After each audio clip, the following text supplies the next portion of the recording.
Hi hello welcome to my channel Sameera's life. ఎలా ఉన్నారు friends, బాగున్నారా? నేనైతే చాలా బాగున్నానండి. మా వాడి బర్త్డే అండి, జూన్ 12th వచ్చేసి. మా లియాజ్ అయితే బర్త్డే 18th ఫినిష్ చేసుకొని 19th అయితే అడుగు పెట్టాడు. అలా చిన్న మినీ బ్లాగ్ అయితే షేర్ చేస్తున్నాను. ఫ్యూచర్లో ఎప్పటికైనా గుర్తుంటుంది అన్న ఉద్దేశంతో షేర్ చేస్తున్నా ఫ్రెండ్స్. లాస్ట్ టైం కూడా బర్త్డే షేర్ చేశానో లేదో గుర్తులేదు, కానీ స్పెషల్ అండి. అనంతపూర్లో ఉన్నాము. కొంచెం చిన్న ఫన్నీ మూమెంట్ అయితే నేను నెక్స్ట్ వ్లాగ్లో షేర్ చేస్తానండి. ఇందులో యాడ్ చేయాలని అనుకున్నాను, కానీ లెంతీ వీడియోస్ చూడడానికి చాలామంది ఇంట్రెస్ట్ చూపించట్లేదు. అలా మారిపోయింది. రీల్స్ షార్ట్సే ఇంట్రెస్ట్ చూపిస్తున్నారన్నమాట ఆడియన్స్ అయితే.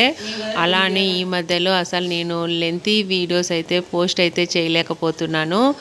ఇంకా ఇదండి చిన్న మినీ వ్లాగ్ వచ్చేసి పోస్ట్ చేస్తున్నాను. కేక్ కటింగ్ చిన్నది తీసుకొచ్చాడు వాళ్ళ డాడీ. ఎందుకంటే చిన్ని కూడా బాగా సిక్ అయింది. నాకు కూడా కొంచెం జలుబు, ఫీవర్, ఒళ్ళు నొప్పులు అయితే వైరల్గా చాలామందికి వస్తూ ఉన్నాయి. జాగ్రత్త ఫ్రెండ్స్, కొంచెం సీజన్స్ చేంజ్ అవుతుంది కదా, కాబట్టి వైరల్ ఫీవర్స్ అయితే ఉన్నాయి. ఆల్మోస్ట్ మా ఇంట్లో అందరికీ అయిపోయింది. లాస్ట్ చిన్ని ఇప్పుడు సిక్ అయిందన్నమాట.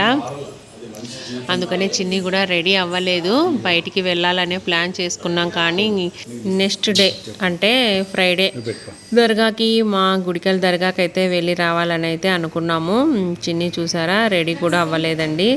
పాపం బాగా సిక్ అయిపోయింది బాడీ పెయిన్స్తో. ఇంకా కేక్ కూడా చిన్నదిగా తెచ్చాడన్నమాట. తిని మరీ దగ్గు అలాంటివి ఎక్కువ అవుతాయి అన్నట్లుగా చిన్న కేకే కట్ చేయించాము. ఆల్రెడీ లంచ్ టైంలో నా ఫ్రెండ్స్ని అయితే అలా కొంచెం ట్రీట్ ఇచ్చేసి లంచ్ కేక్ అయితే ఫ్రెండ్స్ కట్ చేయించారంట. బాయ్స్ కదా, ఆ మాత్రం ఉంటుందిలేండి. ఇదండి మా వాడి బర్త్డే. లాస్ట్ ఇయర్ బర్త్డే అయితే ఖచ్చితంగా షేర్ చేస్తానండి. బాగా నవ్వుకుంటారు మీరైతే. ఏంటిది ఫన్ అనేది వెయిట్ చేయండి. చాలా డిఫరెంట్, ఎవరికి ఇలా అయితే జరిగిండదు. ఇంకా మన ఛానల్ ఫస్ట్ టైం చూస్తున్నట్లయితే సబ్స్క్రైబ్ చేసుకోండి. అలానే వీడియోని చూసి లైక్ ఇవ్వండి friends. Thank you for watching this video. Bye అండి.